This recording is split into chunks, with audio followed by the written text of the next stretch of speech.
Halo Sobat Dunia Seribu Besar, semoga Sobat selalu diberi kesehatan, panjang umur, dan rizki yang melimpah, amin.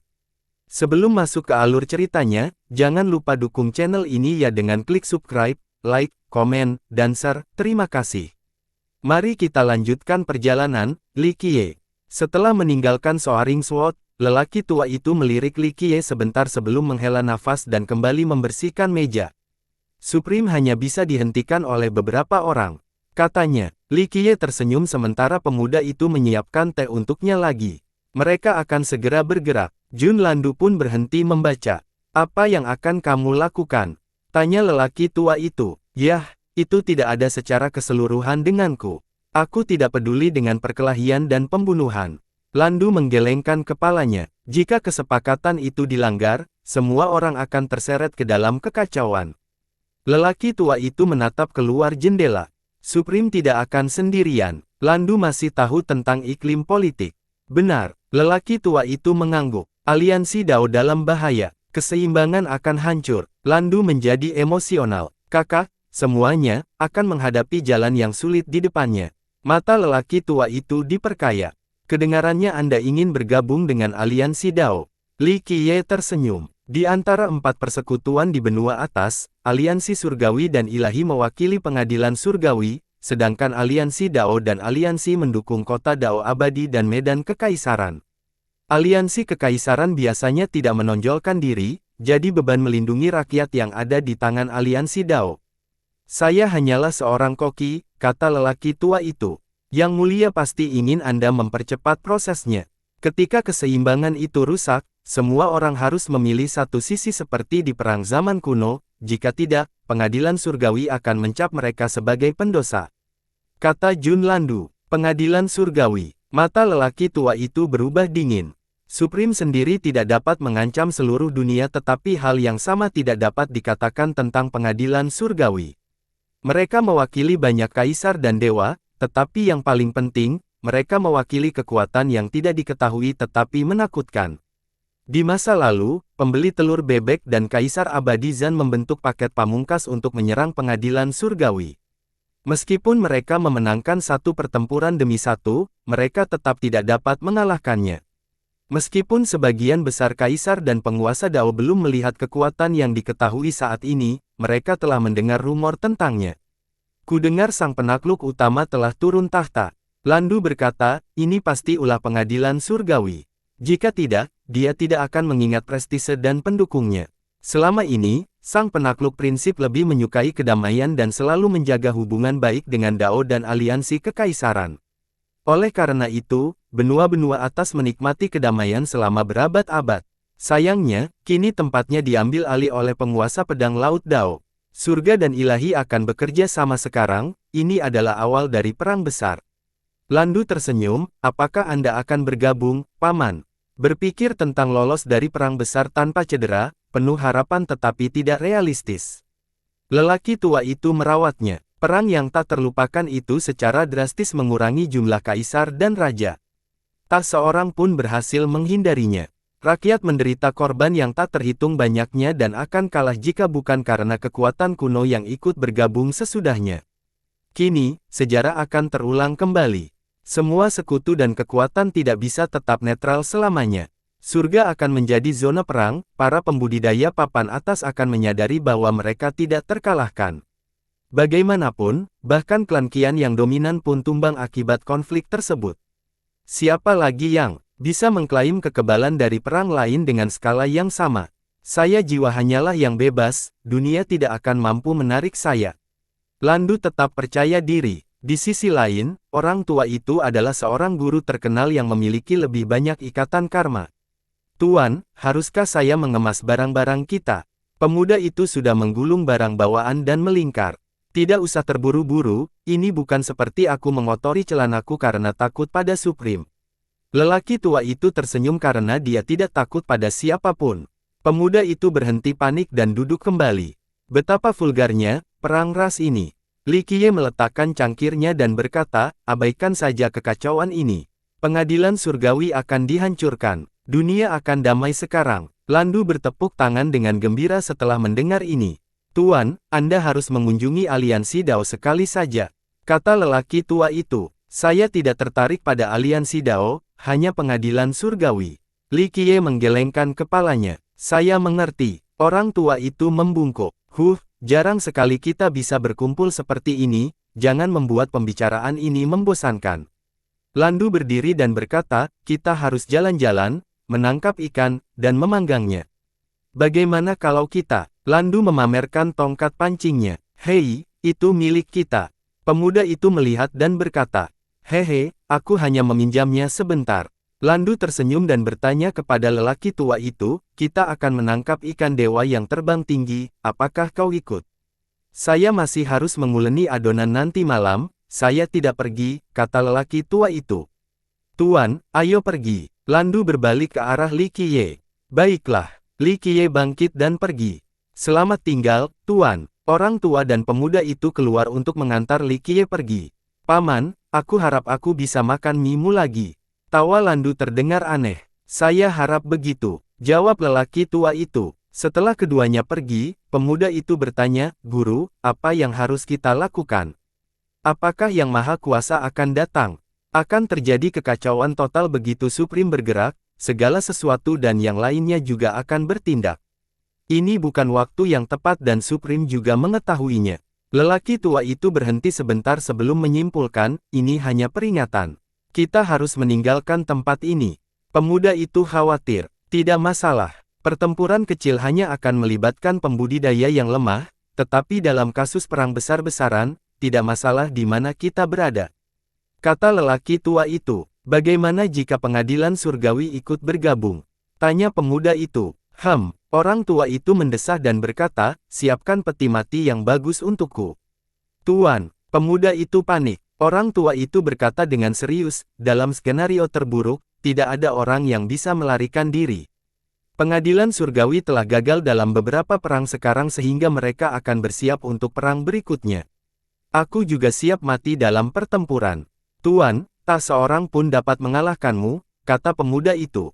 Itu karena aku belum pernah melawan seseorang yang lebih kuat, tapi ini akan berubah dalam perang yang akan datang.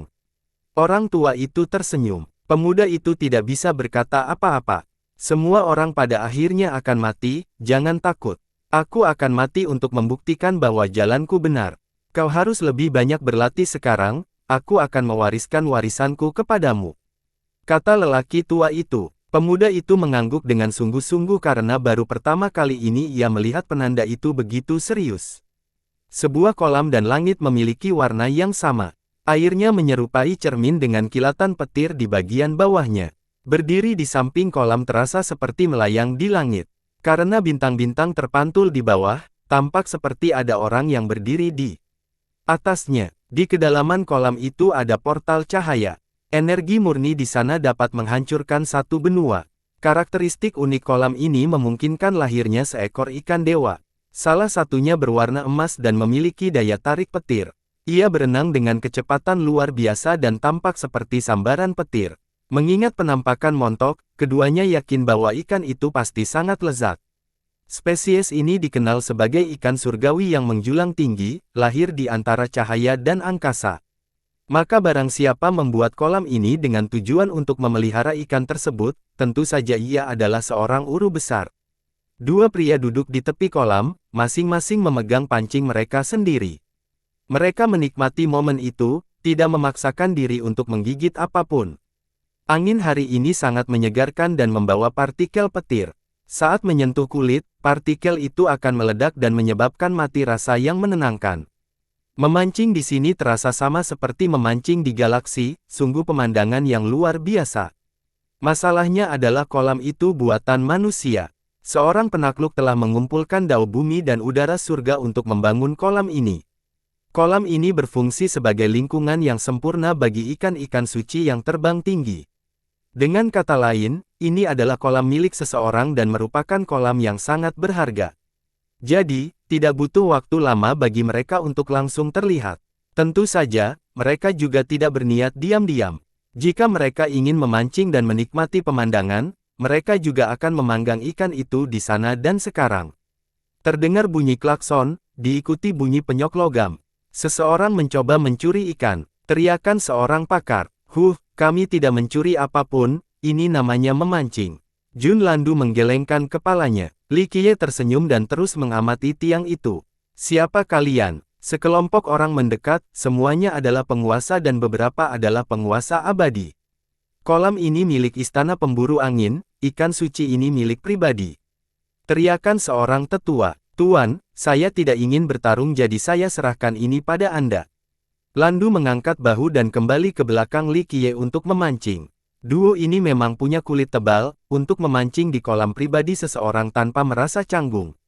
Dunia ini milik pribadiku, kolam ini juga milikku. Ucap Li Qiye sambil tersenyum. Apa yang kamu bicarakan? Apakah maksudmu kamu juga pemilik Winchester Hall? Tetua menganggap ini sebagai pelanggaran karena Winchester adalah keturunan yang relatif kuat. Baiklah, aku tidak tahu apakah aku ingin mengklaim tanah ini dan semut-semut yang menjanjikan di atasnya sebagai milikku. Li Qiye menggelengkan kepalanya. Kekurang ajaran sekali, teriakan si tetua. Yang lain marah karena mereka memahami maksud penghinaannya. Pergilah, jangan ganggu aku. Li Qiye mengulurkan tangannya. Mari kita cari tahu siapa dirimu. Tetua itu mengulurkan tangan ke depan. Sebagai seorang penguasa abadi, dorongan telapak tangan diperkuat oleh petir naga. Saat cakar naganya berada 3 kaki dari Li Qiye, dia tidak bisa bergerak maju lagi. Rupanya ada penghalang tak terlihat yang menghalangi jalan. Ledakan, itu membuatnya terbang sesudahnya. Li Qiye terus memancing tanpa melihat ke arah kepadatan yang agresif. Petik 2 tanda seru petik 2. Sang tetua menyadari bahwa dia adalah seorang yang terampil dan kuat. Tuan, bolehkah saya bertanya dari mana Anda berasal? Seorang pemuda berlari mendekat dan terkejut, tingkat memperingatkan mereka berdua tidak dapat dinilai olehnya. Meskipun demikian, mereka memancing di kolam milik nelayan. Hal ini tampak agak arogan dan provokatif, sebuah tantangan langsung bagi sang penakluk. Saudara pertama, para murid membungkuk setelah melihatnya. Pemuda itu tak lain adalah murid langsung dari Winchester. Conqueror, seorang raja naga yang memiliki 2 buah suci dan bergelar Thunderspear Saint Child. Kami hanya mencoba memancing, kamu tidak perlu tahu. Li Qiye mengulurkan tangannya lagi. Semua mata tertuju pada Li Qiye dan Jun Landu. Keduanya memperlakukan kolam itu seperti halaman belakang rumah mereka sendiri. Anak suci itu bertanya-tanya apakah mereka ada di sini untuk memicu alarm, lalu mencoba memancing di kolam. Ia menjahitkan mata kepada para tetua yang mengerti maksudnya. Mereka memerintahkan para murid untuk bersiap-siap. Musuh-musuh ini tidak boleh diremehkan. Cahaya muncul di seluruh Winchester Hall bersama dengan aura yang kuat. Formasi telah diaktifkan dan Winchester menunjukkan status pertahanan terkuatnya. Li Qiye mengabaikan penghalang yang ada di sekitar mereka. Hal ini hanya membuat anak suci itu semakin khawatir. Lagi pula, kedua orang ini jelas tidak takut pada mereka, artinya mereka setidaknya berada di level penakluk. Tuan, bolehkah saya bertanya mengapa Anda ada di sini? Jika ada yang bisa saya bantu, saya tidak akan menolak. Anak suci itu membungkuk pada keduanya. Li Qiye melirik pemuda itu dan tersenyum, kami hanya mencoba menangkap ikan dan menyimpannya, tidak lebih. Anak suci itu tidak menjawab. Mengapa mereka harus datang ke rumah orang lain untuk memancing? Dalam kasus ini, garis keturunan terkuat di wilayah itu dan kolam milik seorang penakluk. Dia yakin mereka ada di sini untuk memprovokasi alarm, jadi dia membungkuk dan menjawab, tuanku sedang berkeliling dunia dan tidak ada di sini sekarang. Para senior, jika kalian punya pesan untuknya, aku pasti akan menyampaikannya. Kamu tidak bodoh. Li Qiye tersenyum. Pemuda itu sengaja berperan sebagai junior agar kedua majikannya tidak membesarkannya. Mereka harus menunggu majikannya kembali sebelum membuat masalah atau itu benar-benar tidak pantas. Tetapi pergilah sekarang, tidak ada urusan apapun di sini. Kami ingin memancing dengan tenang. Li Qiye menambahkan, pemuda itu berada dalam posisi yang sulit. Ini adalah pusat sekte mereka dan halaman penakluk mereka. Apakah benar-benar tidak apa-apa meninggalkan mereka di sini? Aula pemburu angin mungkin dalam bahaya. Istana ini adalah rumah penakluk kita, orang luar tidak berada di sini. Seorang tetua berteriak, tidak mampu menghadapi situasi konyol ini. Anak suci itu telah bepergian dengan gurunya dan melihat para pembudidaya yang kuat. Di sisi lain, para tetua percaya bahwa penakluk mereka adalah yang terkuat. Rumahnya tidak boleh dinodai oleh pengunjung yang tidak diinginkan ini. Mereka yang berani menganggap penjajah mereka adalah musuh bebuyutan mereka. Ini pelanggaran yang tidak bisa dimaafkan. Teriakan sesepuh lainnya. Ekspresi anak suci itu menjadi masam setelah mendengar komentar tergesa-gesa itu. Seperti yang sudah kukatakan, kita hanya memancing. Pergilah, kata Li Qiye. Kau sedang mencari kematian. Tetua itu tidak percaya dengan keberanian Li Qiye dan berteriak. Ledakan. Dia menyerang dengan kuali harta karun yang menyemburkan api ke arah Li Qiye. Berhenti. Anak suci itu tidak mengira si tetua cukup bodoh untuk menyerang musuh yang tidak diketahui setelah beberapa patah kata ketidaksetujuan. Ledakan. Saat api semakin dekat, sebuah tangan tiba-tiba menggerakkan kuali, menghentikan api sebelum melemparkan sesepuh itu. Sang tetua menjanjikan seteguk darah dan menjadi marah. Ia langsung berdiri dan melihat seorang pria mengenakan jubah brokat dengan sikap seperti seorang sarjana terpelajar. Angin dan awan di sekelilingnya dan menjadikannya tampak lebih tinggi dari langit itu sendiri. Guru, anak suci itu membungkuk. Penakluk, para tua dan murid-murid sangat gembira dan berlutut. Mereka tidak takut dengan apapun yang ada di hadapannya. Penakluk, mereka mencuri ikan kita. Seorang tetua melaporkan. Dasar bodoh. Teriaknya dengan keras hingga membuat semua orang gemetar, tak berani mengucapkan sepatah kata pun. Kita bertemu lagi untuk kedua kalinya hari ini, bangsawan muda dan Tuan Landu. Sang penakluk pemburu angin berbaring dalam-dalam di hadapan keduanya. Kali ini dia sendirian, kekasihnya tidak bersamanya. Anggota sekte saya dengan bodohnya merusak suasana, saya mohon maaf. Kata pemburu angin. Semua orang merasa ngeri karena melihat tanggapan sang penakluk. Kedua orang ini jelas berada di level yang sama atau lebih tinggi darinya. Mereka hanyalah murid biasa, jadi tidak menghormati sang penakluk bisa berakhir dengan kematian. Mereka basah oleh keringat dingin dan tidak bisa bergerak sedikit pun. Itu bukan salah mereka, kita di sini untuk memancing. Li Qiye tersenyum. Landu akhirnya berbalik dan berkata, kami sedang jalan-jalan dan ingin memanggang ikan. Saya mengukir dan mengingat ikan yang Anda punya di sini. Saya bisa menyiapkan ikan itu untuk Anda jika Anda memberitahu saya, kata Winchester. Jangan coba-coba memainkan permainan ini dan berlama-lama di dekatku seperti engkau lakukan dulu, itu keterlaluan.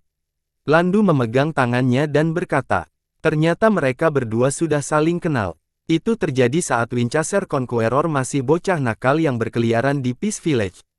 Ia menjadi sangat tertarik pada Jun Landu, karena ia yakin bahwa orang ini adalah naga tersembunyi terkuat di semua desa. Oleh karena itu, ia terus meminta bantuan Landu untuk pagar. Sayangnya, Landu menolak dan menghalanginya masuk ke halaman.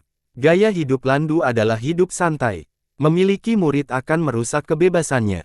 Mengingat bakat Winchester, ia hanya mengamati Dao Landu saat orang itu sedang membaca. Seluruh halaman adalah kesempatan untuk mempelajari Dao. Ia sangat diuntungkan dan berlatih keras, akhirnya menjadi seorang penakluk. Ia tidak menyerah untuk mencoba menjadi murid Landu. Sayangnya, penolakan adalah jawabannya. Jadi, mereka berdua tampak seperti sepasang guru murid atau teman, tetapi sebenarnya bukan keduanya. Orang lain akan menerima penolakan yang terus-menerus. Namun, Winchester tumbuh di Peace, tempat yang dipenuhi oleh para ketakutan aneh. Oleh karena itu, dia tidak mempermasalahkan sikap Landu. Sementara itu, para anggota Winchester menjadi semakin takut. Anak suci itu cukup pintar untuk mengusir mereka. Dia lalu menyiapkan meja berisi teh untuk mereka, memperlakukan mereka sebagai tamu terhormat. Cebur, Landu menarik kembali tongkatnya dan benar saja, ikan yang bergemuruh itu akhirnya tertangkap. Petik 2 tanda seru petik 2. Anak suci itu tidak dapat mempercayainya.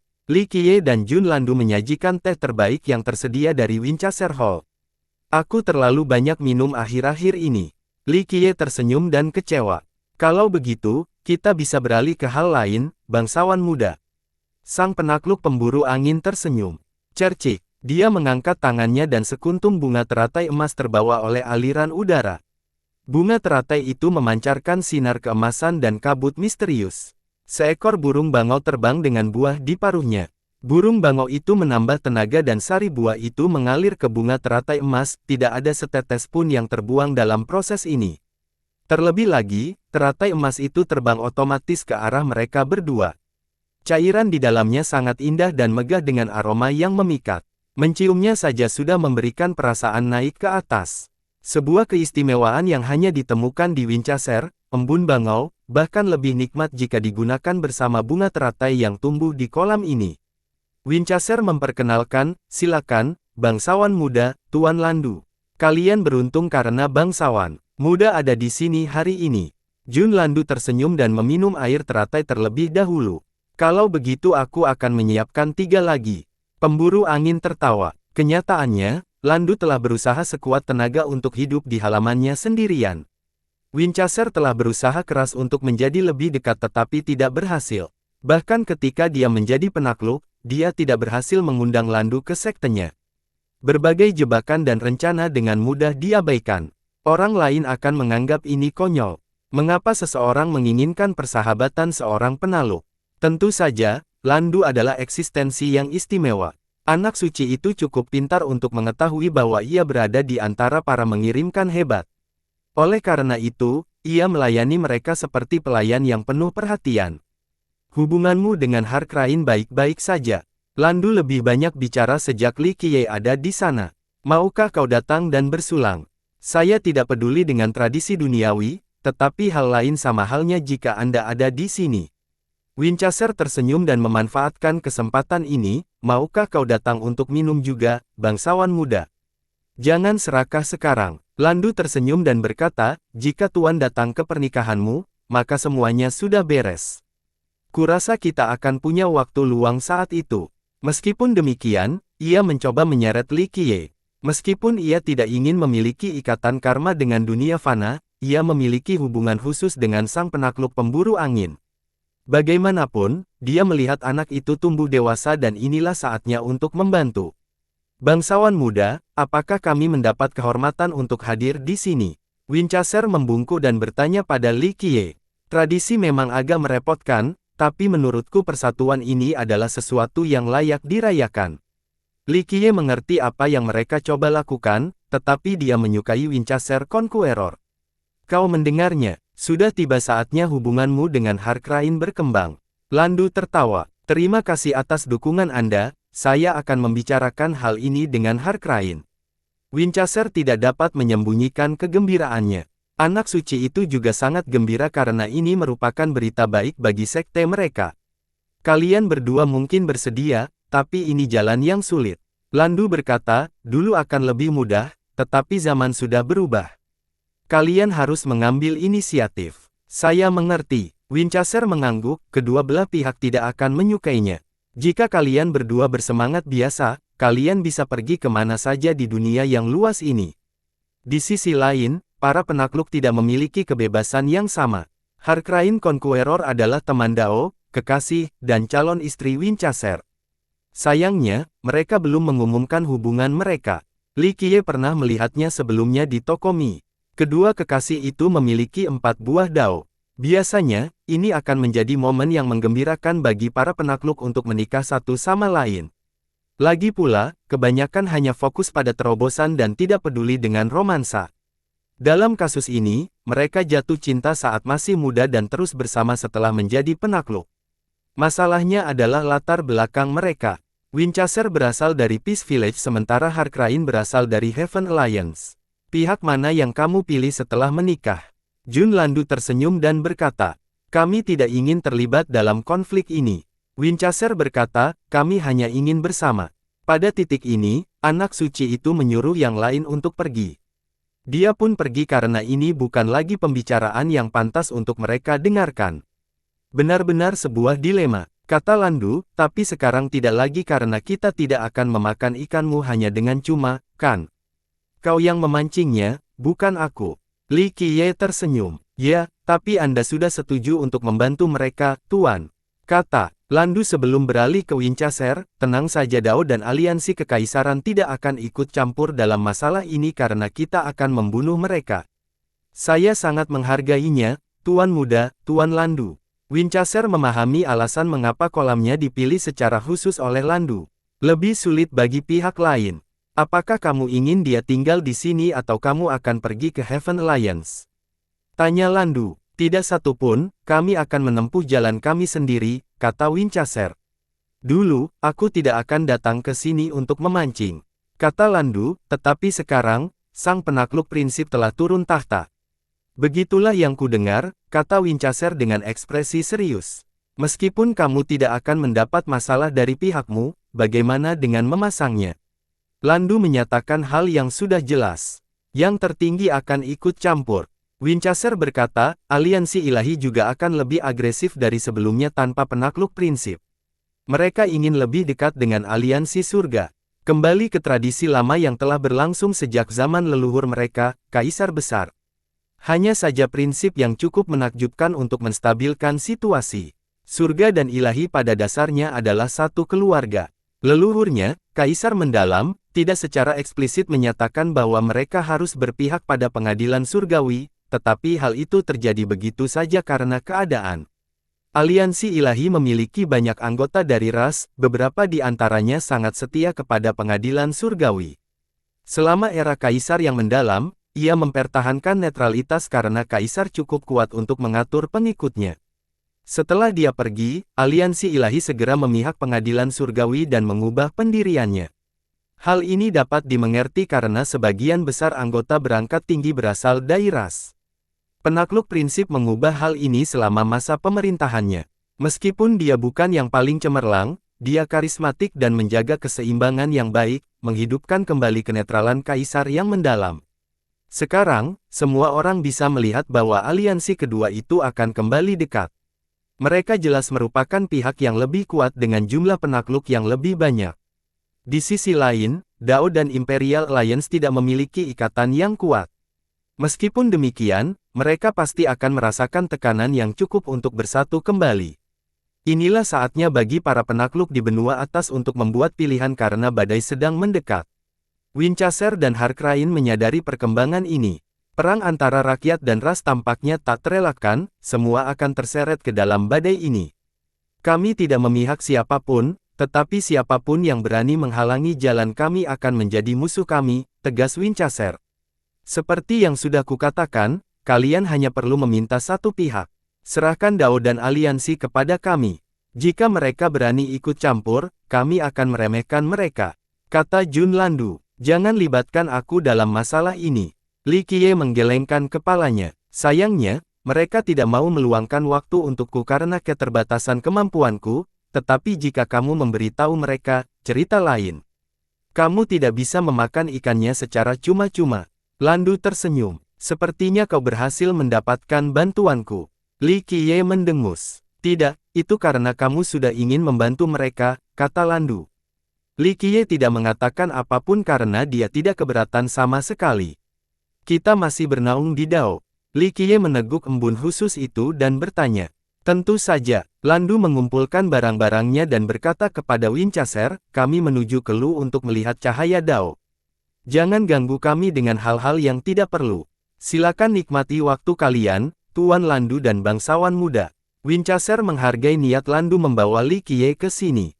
Setelah mereka meninggalkan aula pemburu angin, Li Qiye berkata pada Landu, kamu seorang nelayan ulung, bukan? Saya tidak perlu memancing, kamu datang hanya karena ingin melihat sesuatu yang indah, kata Landu. Sesungguhnya dunia ini membutuhkan hal-hal yang indah. Kata Li Qiye. Serahkan saja saya untuk melihatnya, Anda hanya perlu mengamati, kata Landu. Sepertinya kamu sebenarnya agak sibuk. Li Qiye menggelengkan kepalanya. Manusia bukanlah tumbuhan. Siapa yang bisa hidup tanpa perasaan? Jika aku tidak punya hati, dunia ini tidak akan baik. Kata Landu. Ya, kamu tidak akan menjadi dirimu sendiri. Li Qiye berkata, orang yang menganggur tidak akan pernah berperasaan karena mereka dapat menghargai keindahan hidup.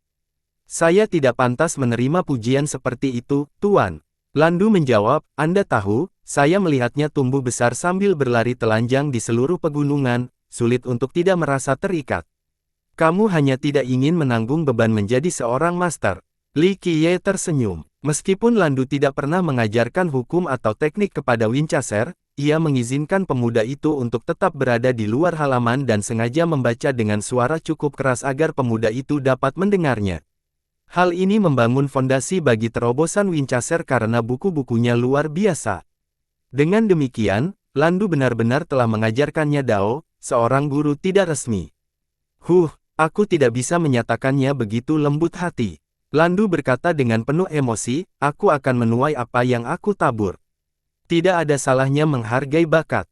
Li Qiye berkata, orang pintar akan selalu mencari Dao. Yah, kurasa setidaknya aku telah melakukan sesuatu yang baik dalam hidup. Landu tertawa. Klan Lu adalah raksasa dengan beberapa penakluk. Domain bintang adalah bagian dari tanah leluhur klan dengan banyak kekayaan Dao. Hanya tokoh penting dari klan yang memiliki hak masuk. Hari ini, ada 2 orang yang duduk di tebing pada pagi hari. Mereka juga memiliki meja dan panggangan. Landu menuangkan anggur untuk Li Qiye dan tersenyum, saya mendapatkan ini dari kali terakhir saya mengunjungi kuil di Tanah Suci. Anggur ini sudah berumur lama, silakan cicipi. Saat cairan itu menyentuh cangkir, ia melepaskan nyanyian pujian dan lingkaran cahaya agama Buddha. Selain itu, ia juga menggunakan cangkir-cangkir berharga dari agama Buddha sehingga fenomena menakjubkan muncul di atasnya. Benar-benar tua, melewati banyak zaman. Li Qiye menyesap dan berkata, anggur itu memenuhi perut peminumnya dengan afinitas Buddha yang menakjubkan. Perutnya tiba-tiba membengkak, membuatnya tampak seperti bulatan perut Buddha. Itulah sebabnya saya tidak dapat menahan diri untuk tidak meminjam 1 botol, kata Landu. Aku yakin para biksu itu mengejarmu karena itu. Li Qiye tersenyum. Tidak mungkin, mereka begitu baik hati dan murah hati sehingga mereka memaafkanku. Landu tertawa. Li Qiye mendengus dan tidak melanjutkan masalah itu. Tidak mungkin hanya minum anggur yang enak saja, kan? Ikan bakar akan segera hadir. Landu bekerja keras dan menyiapkan arang untuk memanggang ikan yang lezat di atas rak. Sungguh tak terduga melihat 2 orang asing duduk di tanah leluhur Lu. Yang lebih penting, hari ini adalah hari Dao Agung yang hanya akan terjadi sekali setiap 10.000 tahun. Hanya anggota klan terkuat yang diizinkan menyaksikan fenomena ini. Ini karena menakjubkan dan jenius muda tidak memiliki kemampuan untuk menahannya. Mengamati secara gegabah dapat mengakibatkan penyimpangan ki atau kematian. Para penguasa dan penakluk naga memiliki cukup ketabahan mental untuk mengamati misteri Dao yang menemukan tempat ini. Sayangnya, tempat terbaik sudah diambil oleh Li Qiye dan Jun Landu. Ini tidak masuk akal karena pencerahan Dao. Seharusnya dilakukan secara diam-diam dan seremonial. Dalam hal ini, mereka hanya minum dan memanggang. Maka, ketika para leluhur kuno datang dan melihat pemandangan ini, mereka menjadi marah. Para penguasa dan penakluk naga memikirkannya. Klan mereka bergengsi dan memiliki posisi berpengaruh di aliansi ilahi. Langit berubah warna karena kemarahan mereka. Orang-orang ini berani mengambil tempat terbaik dan bahkan berpesta di sini. Mereka pasti sudah lelah hidup. Mari kita lihat siapa mereka sebenarnya. Mata seorang penakluk mengaktifkan yin dan yang. Namun, sebuah telapak tangan besar muncul di langit dan menghalangi jalan mereka, sehingga mereka tidak dapat memulai serangan. Cukup, seorang lelaki tua muncul kemudian. Leluhur, para penakluk dan leluhur kuno berhenti dan dengan penuh hormat menyambutnya. Leluhur, apakah kamu tahu siapa mereka? Seorang penakluk bertanya karena mereka tidak mendekat. Menatap mata lelaki tua itu menjadi ketika ia menatap tebing, ingin menembus waktu itu sendiri untuk menemukan jejak kedua lelaki itu. Tidak, tapi mereka luar biasa. Akhirnya dia menyimpulkan, berapa banyak orang di dunia ini yang lebih kuat darimu, leluhur. Seorang Raja Naga tidak mempercayainya. Bagaimanapun, klan mereka memiliki 4 penakluk dan banyak penguasa naga. Mereka dapat menantang sekte manapun, tidak termasuk aliansi. Yang terpenting, leluhur mereka dapat bertarung melawan penakluk terkuat di benua atas saat ini. Selalu ada gunung yang lebih tinggi dan manusia yang lebih hebat. Orang tua itu berkata, kita semua tahu bahwa benua kita bukanlah yang terkuat, ada kaisar dan penakluk di benua abadi yang telah mencapai anima. Yang lain tidak mengatakan apa-apa karena yang punya anima memang lebih unggul. Bagaimana mereka dibandingkan dengan yang maha agung, segala sesuatu. Dan Ratu Pedang. Seorang penarik luk menjadi penasaran. Kemungkinan lebih besar lebih kuat. Kata lelaki tua itu sambil menatap Li Qiye dan Jun Landu. Kelompok itu menjadi emosional karena mereka menyebutkan pemimpinnya saat ini. Jadi mereka telah memperoleh anima. Seorang penakluk berkemah. Klan tersebut memiliki 4 penakluk tetapi tidak ada yang mampu mencapai kebenaran untuk memperoleh anima. Memperoleh 12 buah Dao hanyalah tonggak pertama dalam perjalanan mereka.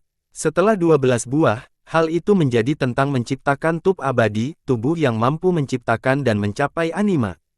Dengan anima muncullah kualifikasi untuk berbicara tentang keabadian. Sayangnya, belum ada seorang pun yang mencapai level ini. Bahkan Celestial Court dan Immortal Dao City pun tidak memiliki seorang yang abadi. Bagaimana dengan Luminous, Heaven Burial, Blaze, dan Puresun? Pada titik ini, kemarahan telah digantikan oleh rasa ingin tahu. Gelar yang diangkat adalah milik makhluk terkuat di benua ke-6. Entahlah, aku tidak bisa melihat salah satu dari mereka, kurasa aku belum pernah bertemu dengannya sebelumnya. Lelaki tua itu mengguncang. Kau tidak bisa menganalisisnya, leluhur. Tapi kamu pernah melihat Blaze dan Puresun sebelumnya. Para penakluk dan penguasa naga tidak dapat mempercayainya. Api muncul di matanya saat dia menatap Li Qiye. Aku tidak melihat apa-apa, aku khawatir dia juga ada di atas mereka. Tidak mungkin, para junior ditayangkan dengan ekonometrik ini. Bahkan bukan yang terberkati dan Puresun, lalu siapa? Seorang penakluk berseru, bagaimana dengan Jiao Heng dan Purewut? Kata yang lain, saya rasa kita tidak memiliki analisis yang baik tentang makhluk-makhluk kuno itu. Seorang penguasa naga berkata, Kaisar Ilahi Kayu Murni belum menunjukkan dirinya setelah Sky Splitter. Bagaimana dengan Permaisuri? Seorang penakluk memikirkan seseorang yang lebih baru.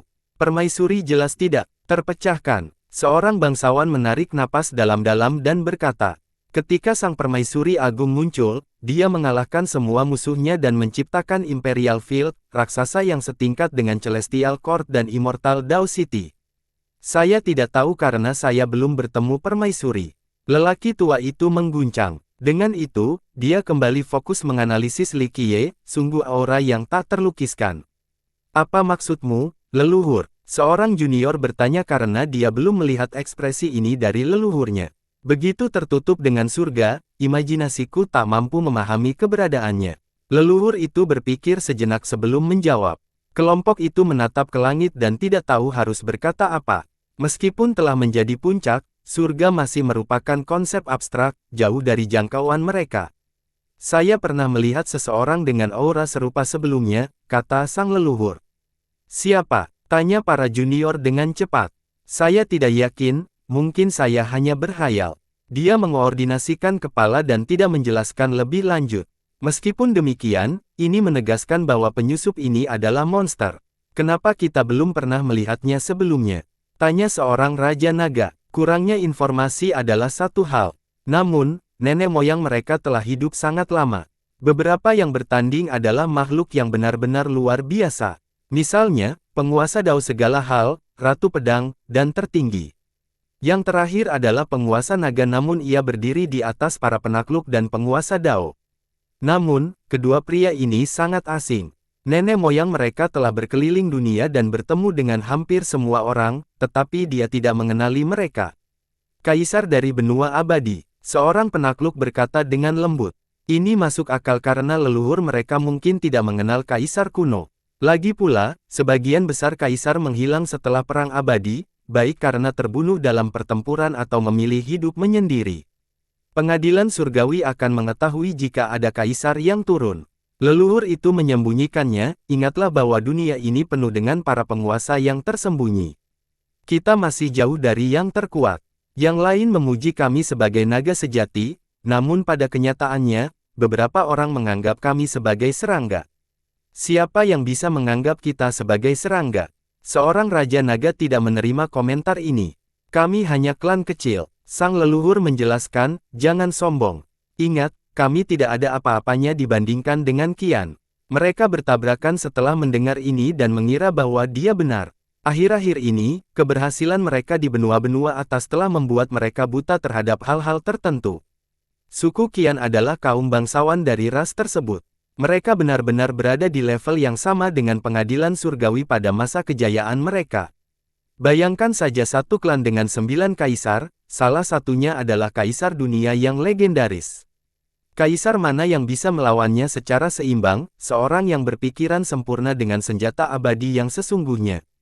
Sayangnya, hasilnya adalah kehancuran total Qian setelah dicap sebagai pendosa oleh pengadilan surgawi. Bahkan Kaisar Dunia pun gugur dalam pertempuran.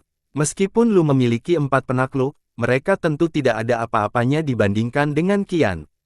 Leluhur, kau tidak akan mandek jika bukan karena. Seorang Raja Naga berkata dengan geram.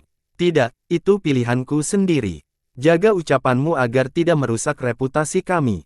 Tegur leluhur itu. Mereka menutup mulut dan tidak meneruskan pemikiran ini. Bawakan buah-buahan untuk kedua tuan itu. Leluhur itu berkata, kita hanya akan menyaksikan dari pemandangan, ini hanya penantian selama 10.000 tahun, selama klan kita masih ada. Dia menatap mereka dengan penuh arti. Setelah mengatakan ini, para anggota klan belajar dari kesalahan mereka dan membungkuk, tidak berani lagi mengganggu keduanya. Ini adalah tanda kecil ketulusan kami, terimalah. Seorang Raja Naga mempersembahkan buah-buah yang tak bernilai harganya dan segera pergi. Oleh karena itu, Li Qiye dan Jun Landu memiliki beberapa buah untuk menemani anggur dan ikan mereka sambil menunggu fenomena Dao Agung. Jun Landu menggigit salah satu buah dan menyadari betapa segarnya buah itu, sambutan si bocah nakal itu sangat buruk dibandingkan dengan ini. Li Qiye terkekeh dan tidak berkomentar. Berdengung, sebuah cahaya tiba-tiba bersinar di hadapan mereka. Itu akan datang. Jun Landu menjadi bersemangat dan duduk tegak. Jauh di dalam wilayah ini terdapat cahaya redup, samudera surgawi dari ribuan dao. Bintang-bintang surgawi menjadi lebih terang dan turun seperti bintang jatuh dengan berbagai bentuk dan ukuran. Sementara itu, fenomena dao akhirnya dimulai. Mereka mulai sebagai partikel dao sebelum mengelompok menjadi gumpalan yang lebih besar. Meteorit dari langit jatuhan ke bawah dan menghantam gumpalan dao, mengakibatkan ledakan hebat bak kembang api. Fenomena visual muncul dalam ledakan itu, burung phoenix, naga asli, teratai raksasa, siang berubah menjadi malam. Melalui fenomena khusus, seseorang akan dapat melihat sekilas jalan agung. Bahkan para penakluk akan sepenuhnya tenggelam dalam pengalaman belajar ini. Tentu saja, belajar membutuhkan pemahaman dan bakat yang luar biasa. Mereka yang tidak cukup kuat akan hancur menjadi daging cincang atau darah hanya karena ledakan itu. Seseorang harus menjadi setidaknya seorang penguasa naga agar bisa cukup dekat untuk mengamati peristiwa khusus ini. Para anggota Lu tidak menahan diri dan menggunakan tindakan pengamanan terbaik mereka. Sayangnya, mereka tidak memiliki tempat terbaik. Li Qiye dan Jun Landu sudah naik ke tebing terdekat. Mereka menyaksikan ledakan itu sambil makan dan minum, mengira gelombang kejut itu seperti angin sepoi-sepoi. Meskipun suku Lu sudah mengetahui tentang kekuatan mereka yang sebenarnya, melihat perbedaan itu tetap saja mencengangkan. Mereka hanya menghormati leluhur mereka karena jika bukan karena visinya, konsekuensinya akan sangat buruk. Pertemuan dan fenomena visual terus membuat mereka terpesona. Saat menjelang klimaks memiliki skala yang tak terbayangkan. Ledakan. Akhirnya, gambar terakhir adalah gambar sebuah pohon besar. Para penakluk dan penguasa naga hanyalah bintik-bintik kecil jika dibandingkan. 6 benua hanyalah sudut kecil dari pohon itu. Pohon purba. Seorang penakluk melihat ini untuk pertama kalinya, tak dapat menahan kegembiraannya. Ya, Jun Landu berdiri setelah melihat ini. Fenomena Grand Dao berakhir, sepenuhnya menampilkan keindahan dan kedalaman daunnya. Butuh 10.000 tahun lagi untuk fenomena selanjutnya. Sudah waktunya pergi, tapi aku harus membalas kebaikan pesta ini. Li Qiye tersenyum dan berkat sebelum meraih lebih banyak di wilayah surgawi. Mendering, dia menciptakan bab tertinggi dengan memutarbalikkan dao dan hukum di sana. Itu sudah cukup bagus. Dia memukul tangannya dengan bersih dan pergi bersama Jun Landu. Ledakan, sebuah cahaya abadi muncul di wilayah itu setelah mereka pergi. Api yang menakjubkan melesat ke atas dan berubah menjadi bab tertinggi yang berisi berbagai macam dao dunia. Mereka terus berubah dan berevolusi, melihat kebenaran di balik keabadian. Berdengung, penonton merasa seolah-olah seorang abadi hampir keluar dari semua rune. Mereka tidak bisa mengalihkan pandangan dari fenomena baru itu. Para penakluk dan Raja Naga dari Lu diliputi emosi. Ini adalah, bahkan leluhur mereka pun kehilangan ketenangannya. Para berkumpul terkenal ini telah menciptakan dao tertinggi dan hukum prestasi sebelumnya. Seni ini tetap berada di level teratas selama beberapa era sekarang, yang mengandung misteri dao. Sayangnya, setelah melihat bab tertinggi yang dibuat dengan santai oleh Li Qiye, mereka menyaksikan jalan potensial menuju keabadian melalui kembali ke asal. Mereka berdiri di sana, benar-benar membeku. Jun Landu menatap langit dan berkata, cuaca ini sangat cocok untuk minum teh di paviliun hujan malam. Aku akan menjadi gemuk jika kita terus makan. Li Qiye tersenyum. Tuan, waktu luang Anda agak terbatas karena tugas Anda. Siapa yang tahu kapan Anda akan punya waktu untuk bersantai dan makan sesuai keinginan Anda. Anda harus memanfaatkan ini, kata Landu. Jika kau mengutarakan seperti ini, kedengarannya hidupku sangat buruk. Baiklah, ke paviliun hujan malam saja. Li Qiye menyembunyikannya sebelum menatap Landu. Tuan, jangan lihat seperti itu, kami hanya ke sana untuk minum teh bubuk karena teh itu benar-benar enak. Landu mengalihkan dan berkata, baiklah, kalau begitu tidak ada motif yang tersembunyi. Li Qiye mengangguk. Landu tertawa dan berkata, kalau begitu, ayo kita berangkat. Keduanya melayang ke udara dan berjalan menuju sasaran mereka. Pegunungan terlihat samar-samar kecuali puncaknya yang menjulang tinggi. Di bawah kota terdapat bangunan kecil dan paviliun kuno. Tangga batu mengarah tinggi ke puncak, memanjang lebih jauh dari yang dapat dilihat mata. Hujan gerimis turun di tangga dan kota, menonjolkan keindahan dan sejarahnya yang kaya. Warga berjalan keluar sambil membawa payung, perlahan menaiki anak tangga yang basah. Tetesan air hujan mengalir dari tepi payung, tampak seperti mutiara. Nama kota ini adalah Rain Mountain, terkenal karena dua hal, payung dan sejenis teh bubuk. Payung ini dibuat dengan cermat menggunakan kertas Night Rain dan bambu Xianghen. Menaiki tangga sambil memegang payung ini dapat membawa orang kembali ke masa lalu, sehingga mereka dapat mengenang masa lalu yang lebih baik. Tangga itu mengarah ke paviliun Night Rain, sekte penakluk Harkrain. Teh di sini tak dipertandingkan, dia sendiri pernah bekerja di kedai teh itu semasa mudanya sebelum menjadi seorang penakluk. Tentu saja, tidak mudah bagi orang luar untuk berlangganannya. Ada antrean panjang di luar Night Rain Pavilion. Bukan hanya masalah rasa tetapi karena semua bahan yang terkait dengan proses pembuatan teh sangat berharga, hal ini juga meningkatkan pengolahan dan pemahaman. Li Qiye dan Jun Landu melihat antrean yang terdiri dari para kuat dari seluruh dunia.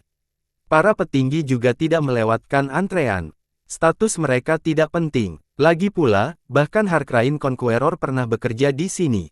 Semua karya saat ini adalah karya para jenius dari sekte tersebut. Jun Landu datang dan berbicara kepada salah seorang murid, kita sudah menempuh perjalanan jauh, bisakah kamu membuatnya? Semua orang datang dari jauh. Seorang tetangga yang lain memprotes, tidak ada yang memuatnya. Siapa yang tinggal lebih jauh dariku? Seorang ahli berkata, saya datang dari daerah perbatasan. Tapi kami istimewa. Landu tersenyum. Beberapa orang memandang dengan jijik karena mereka tidak mengenalinya. Saya seorang master sekte. Seorang lelaki tua melorot ke dia. Jadi apa? Aku adalah seorang raja naga, tapi di dalam aku, menunggu di antrean. Kata seorang cerdas yang lebih kuat. Benar sekali. Yang lain menggenggam tangan. Seorang wanita muda dari Night Rain berkata dengan ramah, semuanya, ambil saja nomor dan tunggu kami menelepon. Sementara itu, silakan melihat-lihat kota dan pegunungan kami. Tentu saja, kebanyakan tidak tertarik pada kota kecilnya, hanya tehnya. Saya tahu Harkrain Conqueror, bagaimana? Jun Landu kenyamanan. Kelompok itu tertawa bahak. Setelah mendengar ini sementara Li Qiye mengurangi. Siapa yang tidak mengenal Harkrain Conqueror di sini? Kata seseorang, kami di sini karena kami menghormati sang penakluk, Anda bukan satu-satunya yang pernah mendengar reputasinya, kata seorang pakar. Mereka mendengar tentang bagaimana dia adalah seorang wanita yang bekerja di kedai teh. Murid-muridnya juga berlatih di sini, sehingga menimbulkan kesan mistis yang tak teraktifkan. Saya yang pertama kali tahu tentang dia, apakah saya akan mendapat perlakuan khusus? Seorang yang terlibat dengan Anda berkomentar sinis. Hei, aku bahkan pernah bertemu dengannya sebelumnya, biar aku melewati batas. Seorang raja naga bercanda, cukup, garis itu ada karena suatu alasan. Seorang tokoh besar menjadi jengkel. Wanita muda itu terkekeh setelah mendengar Landu dan menggelengkan kepalanya, saya khawatir Anda harus mengantre bahkan jika Anda tahu. Tiba-tiba dia berhenti dengan mulut menganga lebar. Dia melihat seorang wanita dengan kecantikan yang bertahan lama. Auranya menyerupai hujan yang turun dan menyegarkan kepadatan. Semua orang tidak dapat menahan diri untuk tidak menatap langit dan hujan yang terus turun. Dia merasa seolah-olah wanita itu memiliki aura yang sama dengan kota itu sendiri, bahwa hujan turun demi dirinya. Penakluk, wanita muda itu kembali sadar dan berlutut di tanah. Penakluk Harkrain, mereka yang mengejutkan dan menenangkan. Kebanyakan dari mereka tidak pernah mempunyai kesempatan untuk melihat seorang penakluk, apalagi berada di dekatnya. Harkrain datang ke hadapan Jun Landu dan Li Qiye dan berbaring di dalam-dalam, "Tuan muda, Tuan Landu, saya tidak tahu tentang kunjungan Anda. Saya minta maaf karena tidak ada beragam." Hal ini membuat semua orang tercengang karena permulaan mereka Jun Landu karena mengatakan bahwa dia mengenal sang penakluk. Kini, dia benar-benar datang ke hadapan mereka dan menunjukkan rasa hormat, sesuatu yang hanya diperuntukkan bagi beberapa orang terpilih di seluruh dunia. Wanita muda yang bekerja di paviliun itu masih tidak percaya dan berkeringat dingin. Para penguasa naga menatap keduanya dan tidak tahu siapa mereka. Dia ingin mencoba teh di paviliun hujan malam setelah menyaksikan betapa menakjubkannya teh itu. Landu tersenyum dan berkata, "Saya sudah lama tidak bekerja, tetapi jika Anda tidak setuju, saya bisa membuatkan teh untuk Anda."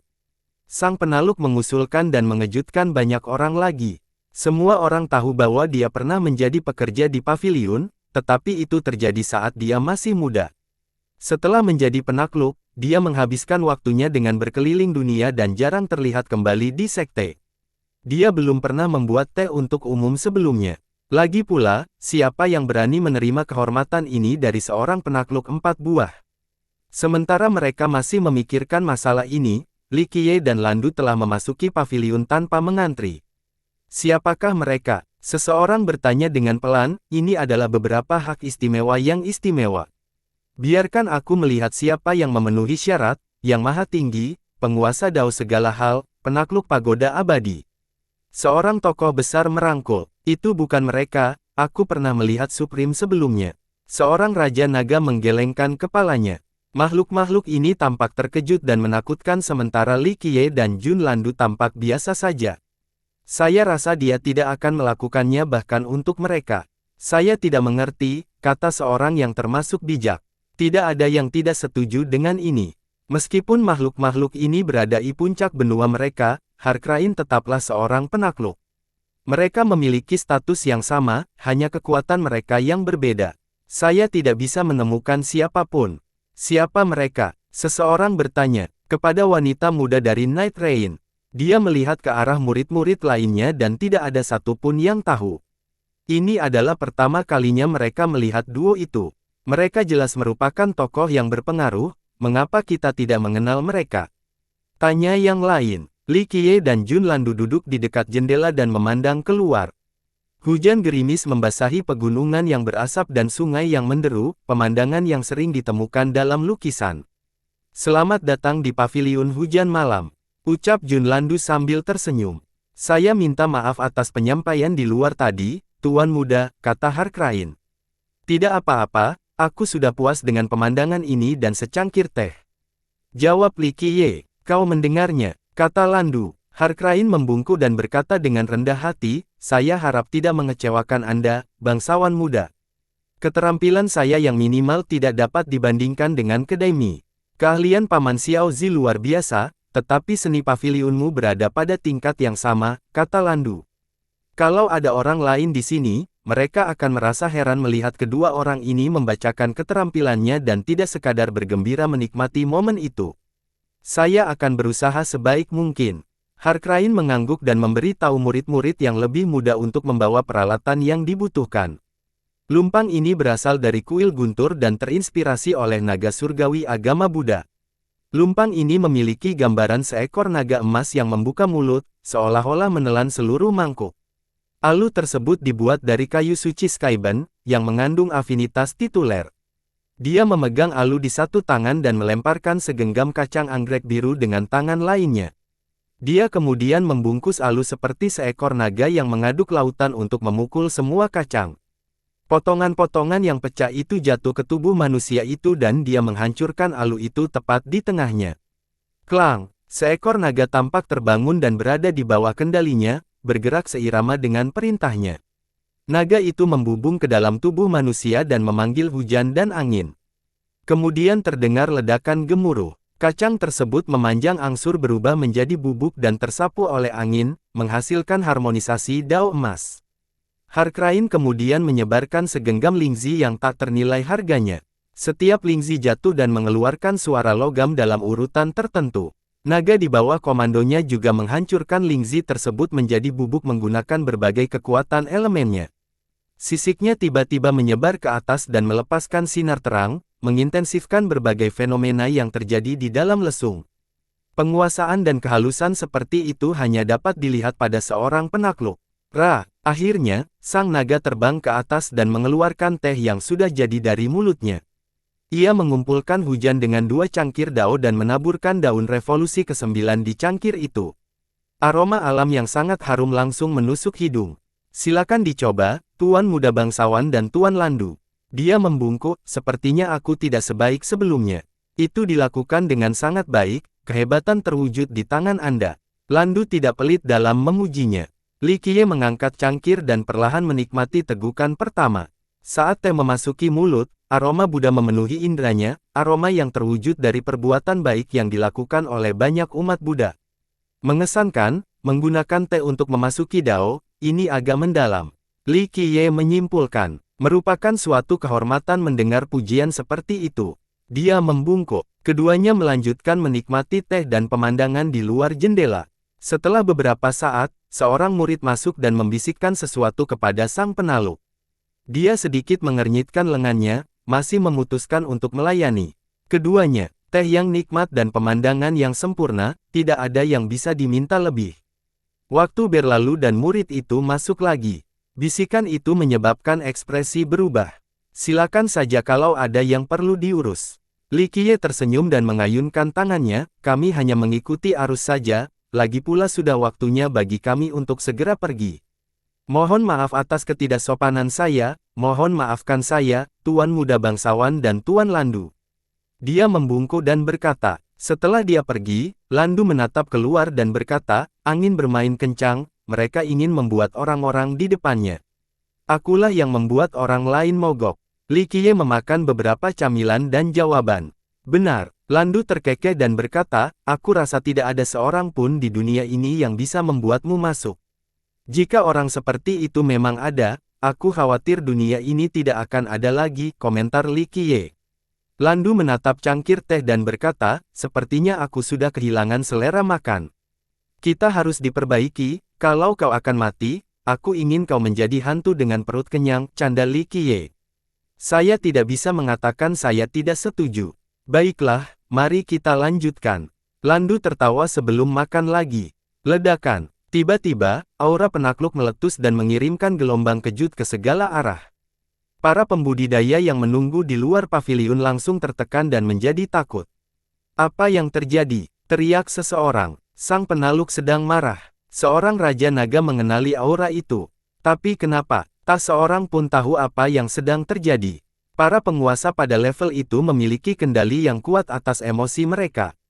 Hanya sedikit hal yang dapat membuat mereka marah. Namun, ini adalah wilayah aliansi surga, tidak butuh waktu lama sebelum beberapa leluhur kuno menerima informasi lebih lanjut.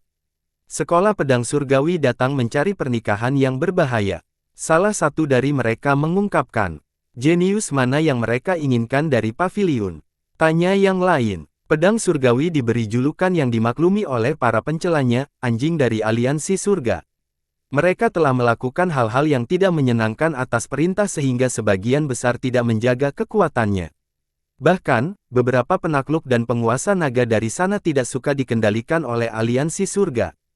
Penakluk Harkrain, leluhur kuno itu menjawab. Petik 2 tanda tanya tanda seru. Apakah mereka gila? Hal ini membuat para pendengar tercengang. Mengajukan lamaran pernikahan dengan murid jenius adalah hal yang wajar dan biasa. Di sisi lain, Harkrain Conqueror adalah eksistensi teratas yang bertanggung jawab atas miliaran kehidupan. Terlebih lagi, banyak yang telah mendengar tentang kisah asmaranya dengan Winchester Conqueror. Meskipun tidak diumumkan secara resmi, ini bukanlah rahasia. Para penakluk bertanggung jawab atas pernikahan mereka sendiri tanpa memerlukan usulan politik. Sepertinya itu tindakan yang tidak senonoh, komentar salah seorang leluhur kuno. Siapa pihak lainnya? Yang lain ingin tahu lebih lanjut. Dewa Pedang Surgawi, seorang jenius tertinggi. Leluhur kuno yang mengungkapkan informasi itu menjelaskan lebih lanjut. Kepala sekolah saat ini. Dia punya 7 buah suci. Semua orang mengenalnya dan menyalakan kembali pendirian mereka karena dia benar-benar cocok untuk sang penakluk. Bersambung.